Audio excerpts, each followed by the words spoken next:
ఢిల్లీ రాజకీయం మరోసారి వేడెక్కుతోంది. దేశాన్ని కుదిపేసిన నీట్ పేపర్ లీకేజీ పోరాటపు మంటలు ఆరకముందే సరిగ్గా అదే బాటలో మరో మహా ఉద్యమానికి అడుగులు పడుతున్నాయి.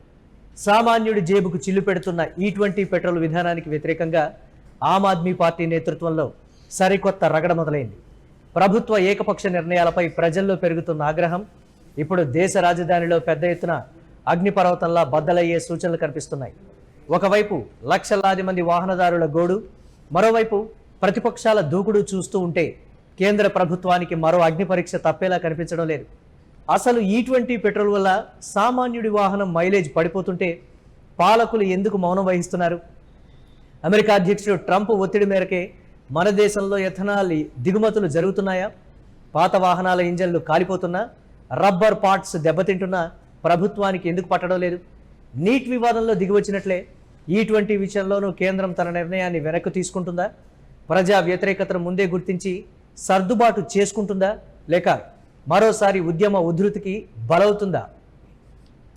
ప్రస్తుతం దేశంలోని ప్రతి 2 వీలర్ 4 వీలర్ ఓనర్లు కలవరపెడుతున్న ప్రధాన సమస్య ఈ E20 పెట్రోల్. ఈ 20% ఇథనాల్ మిశ్రమం డ్రైవర్ల పాలిట శాపంగా మారుతోందనే ఆరోపణలు ప్రస్తుతం దేశవ్యాప్తంగా గట్టిగా వినిపిస్తున్నాయి. సాధారణ పెట్రోల్తో పోలిస్తే ఇథనాల్లో శక్తి తక్కువగా ఉండటం వల్ల వాహనాల మైలేజ్ దారుణంగా పడిపోతోంది. కష్టపడి సంపాదించుకున్న డబ్బులతో కొనుక్కున్న వాహనాలు సగానికి పైగా మైలేజ్ కోల్పోతూ ఉంటే సామాన్యుడు ఎలా బ్రతకాలంటూ బాధితులు వాపోతున్నారు. ముఖ్యంగా 2023కి ముందు కొనుగోలు చేసినటువంటి పాత వాహనాల పరిస్థితి మరింత దయనీయంగా మారింది. ఇంజన్లలో తుప్పు పట్టడం, ఇంధన వ్యవస్థ దెబ్బతినడం, పదే పదే రిపేర్లకు రావడంతో జనం నానా తంటాలు పడుతున్నారు.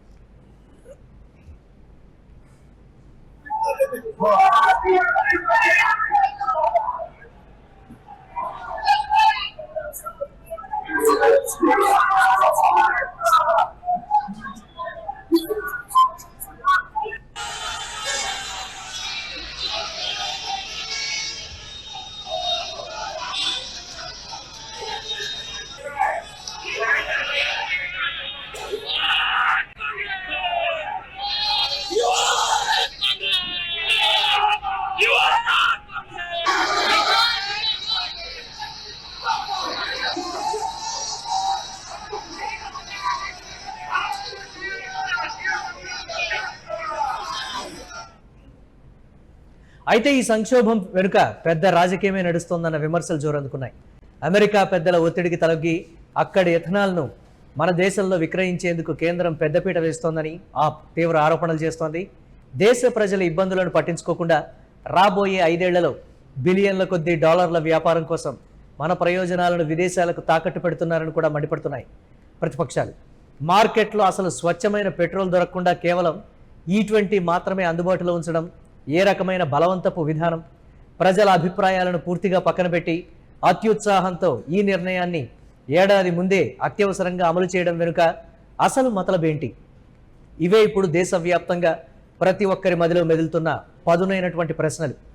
ఈ ప్రజా సమస్యను భుజానికెత్తుకున్న ఆప్ చీఫ్ అరవింద్ కేజ్రీవాల్ సరికొత్త కార్యాచరణకు తెరతీశారు. ఏకంగా 2,30,000కు పైగా వాహనదారుల సంతకాలతో కూడినటువంటి భారీ వినతి పత్రాన్ని సిద్ధం చేశారు.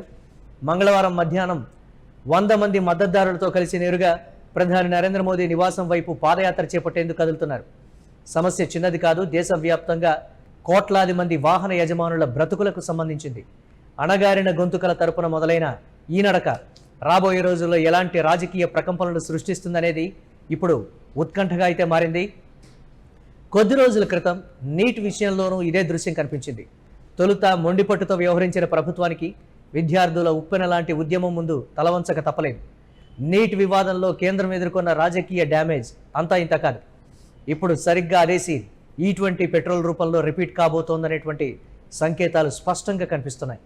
ఈసారి సమస్య కేవలం ఒక వర్గానికి లేదా కొద్దిమంది విద్యార్థులకు పరిమితమైంది కాదు. దేశంలో ప్రతిరోజు రోడ్లపైకి వచ్చే కోట్లాది మంది 2 వీలర్ 4 వీలర్ వాహనదారుల నిత్య జీవితంతో ముడిపడి ఉన్నటువంటి ఆర్థిక భారం. సామాన్యుడి జేబుకు చిల్లు పెడుతున్న ఈ విధానంపై ప్రజల్లో లోపల ఉడుకుతున్నటువంటి అసంతృప్తి ఇప్పుడు ఆమ్ ఆద్మీ పార్టీ చేపడుతున్న పాదయాత్రతో ఒక్కసారిగా బద్దలయ్యే ప్రమాదం అయితే పొంచి ఉంది. ఏదేమైనా చేతులు కాలేక ఆకులు పట్టుకుంటే ఎలాంటి ప్రయోజనం ఉండదు. కాబట్టి ప్రజాగ్రహం కట్టలు తెంచుకున్నాక ఆలోచించడం కంటే ముందే స్పందించడం ప్రభుత్వాలకు ఎప్పుడూ మేలు చేస్తుంది. మరి ఇటువంటి ఇష్యూలు అయినా కేంద్రం ముందే మేల్కొని ఈ సమస్యకు శాశ్వత పరిష్కారం చూపుతుందా, లేక మొండి వైఖరితో మరో భారీ ఉద్యమానికి దారితీసి మూల్యం చెల్లించుకుంటుందా అన్నది కాలమే చెప్పాలి.